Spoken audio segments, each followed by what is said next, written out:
మరి కాసేపట్లో తెలంగాణ మంత్రివర్గ సమావేశం జరగనుంది. సీఎం రేవంత్ రెడ్డి అధ్యక్షతన మధ్యాహ్నం 3 గంటలకు సచివాలయంలో కేబినెట్ భేటీ కానుంది. శాసనసభ బడ్జెట్ సమావేశాల తేదీలను ఖరారు చేయనున్నారు. ఇతర కీలక అంశాలపై మంత్రివర్గ భేటీలో చర్చించి నిర్ణయం తీసుకోనున్నారు.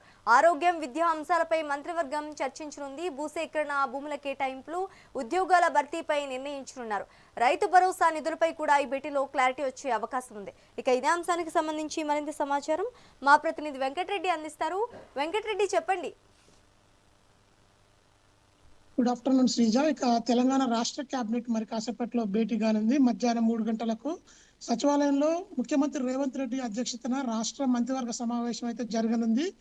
ఈ కేబినెట్ భేటీలో ప్రధానంగా రాబోయే శాసనసభ బడ్జెట్ సమావేశాలకు సంబంధించిన తేదీలపై అయితే కీలకంగా నిర్ణయం తీసుకోనున్నారు. ఇక మార్చి 2వ వారంలో బడ్జెట్ సమావేశాలు జరిపే విధంగా అయితే ఇప్పటికే సంకేతాలు అయితే వస్తున్నాయి. బడ్జెట్ సమావేశాల వ్యవధితో పాటు ఎన్ని రోజులు సమావేశాలు జరగాలి, అదే ఇంకా ఎలాంటి కీలకమైనటువంటి బిల్లుల్ని ఈ బడ్జెట్ లో ప్రవేశపెట్టాలనే అంశంపై అయితే ఈ భేటీ అయితే జరగనుంది.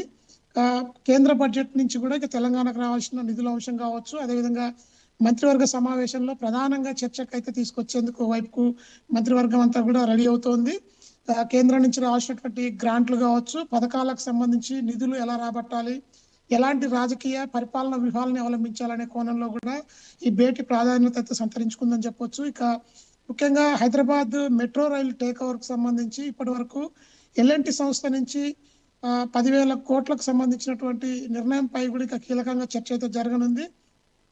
మార్చి 31 వరకు ప్రభుత్వం అయితే దీన్ని లక్ష్యంగా పెట్టుకుంది. ప్రస్తుత ఆర్థిక సంవత్సరం ముగిసే సమయానికి ఈ 10,000 కోట్ల రూపాయలకు సంబంధించిన రుణాలను రాష్ట్ర ప్రభుత్వం ఏ విధంగా టేక్ ఓవర్ చేయాలి, అదేవిధంగా ఎల్ఎన్టీకి ఇప్పటి వరకు 2,000 కోట్ల బకాయిలను ఏ విధంగా చెల్లించాలనే కోణంలో అయితే సుదీర్ఘ చర్చ జరిగే అవకాశం అయితే ఉంది.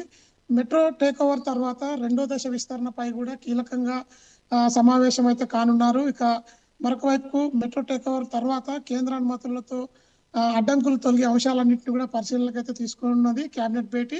ఇక మరొక వైపు ఉత్సాహంగా నిన్న మొన్నటి వరకు మున్సిపల్ ఎలక్షన్ ముగించుకున్నటువంటి కాంగ్రెస్ పార్టీ వెంటనే జెడ్పీటీసీ, ఎంపీటీసీ ఎన్నికలతో పాటు జిహెచ్ఎంసీ, మల్కాజ్గిరి, సైబరాబాద్ 3 ప్రధానంగా ఏర్పడినటువంటి నూతన కార్పొరేషన్లకు సంబంధించిన కూడా మేయర్ ఎన్నికలను కూడా జరిపేందుకు ఓవైపు సర్వం సిద్ధమవుతోంది.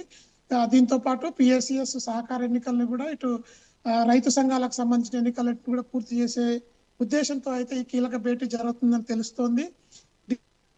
అన్నింటిని కూడా నామినేటెడ్ పద్ధతిలో ఇప్పటికే ఇచ్చేందుకు కూడా జిల్లా స్థాయిలో కూడా పాలక వర్గాలన్నింటినీ కూడా సిద్ధం చేస్తున్న సమయం అయితే ఉంది. ముఖ్యంగా ప్రధానంగా ఈ రోజు మంత్రివర్గ భేటీలో రైతు భరోసాకు సంబంధించి కూడా ఇప్పటి వరకు రైతులకు ఇవ్వాల్సిన ఆర్థిక సహాయంపై కూడా నిర్ణయాలు తీసుకొని ఎప్పటి వరకు రైతు భరోసా రైతుల ఖాతాల్లో జమ చేయాలనే అంశంపై కూడా సుదీర్ఘ చర్చ జరిగిన తర్వాత ఈ అంశాన్ని కూడా ప్రకటించే అవకాశం అయితే స్పష్టంగా కనపడుతుంది. మరొక వైపు ఆరోగ్యంతో పాటు విద్య, భూసేకరణ, భూముల కేటాయింపులు, ఉద్యోగ సంఘాలతో ఇప్పటి వరకు జరిపినటువంటి చర్చల సారాంశం మీదుగా ఇవ్వాల్సిన పెన్షనర్ల బాకీలకు సంబంధించి ఉద్యోగాల భర్తీతో పాటు పలు ఆర్డినెన్స్ల ఆమోదానికి కూడా కీలకంగా కేబినెట్ భేటీలో అయితే చర్చ జరిగే అవకాశం అయితే ఉంది. మొత్తంగా చూస్తే కనుక తెలంగాణ కేబినెట్ భేటీ పరిపాలనతో పాటు రాజకీయ, ఆర్థిక అంశాలపై మాత్రం కీలక నిర్ణయాలకు వేదికగా మారబోతోంది. మరి కాసేపట్లో ముఖ్యమంత్రి రేవంత్ రెడ్డిలో జరిగినటువంటి ఈ భేటీ మాత్రం ప్రాధాన్యత సాధించుకుందని చెప్పొచ్చు. Right, thank you for the update Venkatareddy.